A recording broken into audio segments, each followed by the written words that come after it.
A 109-93 win for the Miami Heat. The series is evened up, Steve, 2-2. We have Game 5 in San Antonio. Obviously, it appears that my pick is going and coming to fruition, at least, that I said the Miami Heat would win in 7. I didn't even get a pick out of you. What was your pick? I thought Heat in 6. Oh, okay, so that could also easily happen. Yesterday, Tony Parker was, look, he's not 100%.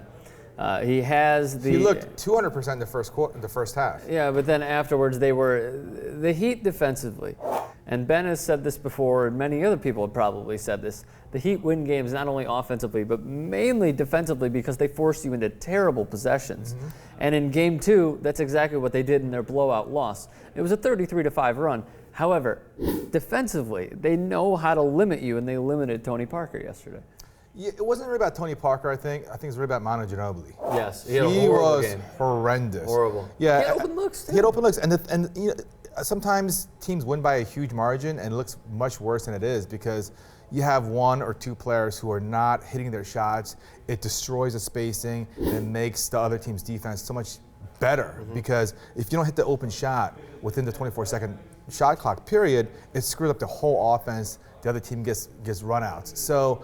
I mean, you saw that in Game 3 when, Wade couldn't hit anything, LeBron couldn't hit anything, and, the Spurs poured it on.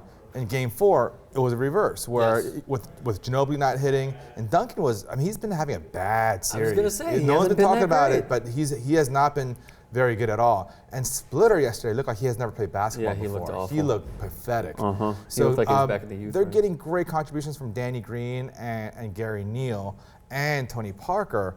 They needed more than just Tony Parker. And then when he disappeared, they were done. It certainly hurts that Manu Ginobili did not back them up. And by the way, Ginobili hasn't had a fantastic series either. He's had a bad season. Coming off the bench, he's put up, 8, 12 at the very most. Yeah. I mean, yesterday was just a bad game, and he missed his open looks. Yeah, Dwyane Wade was amazing. Dwyane Wade looked like he just came fresh out of Marquette. Yeah, I mean when Wade plays like that, the Heat are unbeatable.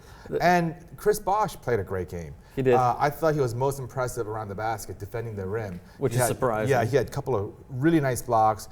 He changed the shot on Neal on that one play.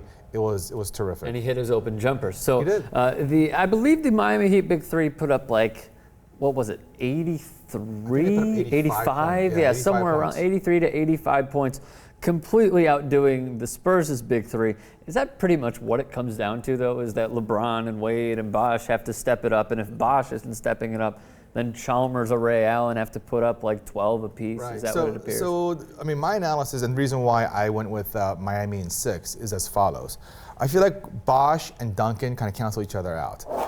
They're both big men who like to shoot the mid-range jumper. They're not real post players. I mean, they can. Duncan's more of a banger than Bosh, though. He is. But they can both disappear for vast stretches at a time. They've both shown advantage that, Duncan. But they about equal each other out. And then you got Ginobili and Wade. Wade, I would say advantage Wade, but they're both explosive players who give you a lot, but sometimes they can explode for 27 points or they can implode for 6 on 2 of 14 shooting. So they're really variable, and both players have been, up until Wade yesterday, have been very subpar. Yes. Advantage Wade. So they kind of cancel each other out. And then the role players, you got the Danny Greens, Gary Neal, and Kawhi Leonard, and those, they've been very solid.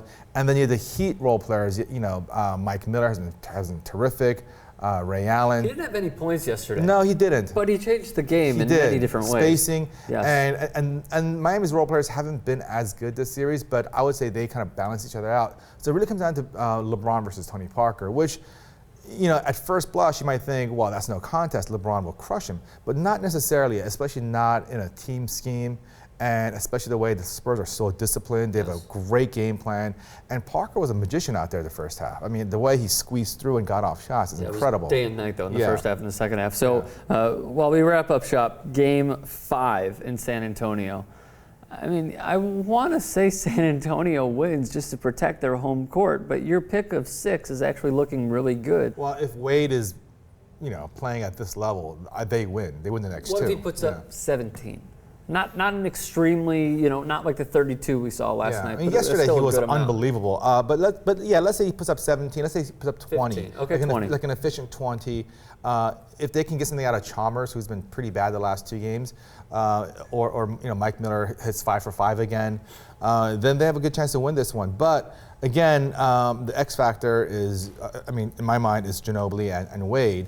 So if Ginobili comes to play, he can put up 28 points easily. Could you throw Ray Allen in there as well? If he hits 4 threes, that's a game changer too. Yeah, it's all about spacing again, because especially for the Heat, they are so athletic. No one's going to guard them one-on-one. Right. So if they have floor spacers that could hit their shots, the reason why they crushed Miami so badly, the Spurs did in Game 3, and they've been kind of winning the series up until yesterday, is that they completely ignore Wade. Just ignore him. And that's from when we play pickup basketball. if there's one guy who he can just completely... Then I'm Dwyane Wade. Yeah. If he could just completely ignore that one guy and that defender can double, it makes it so much harder for that team to score. Yeah. And Wade from like 18, 20 feet was a 0. He didn't make anything until yesterday.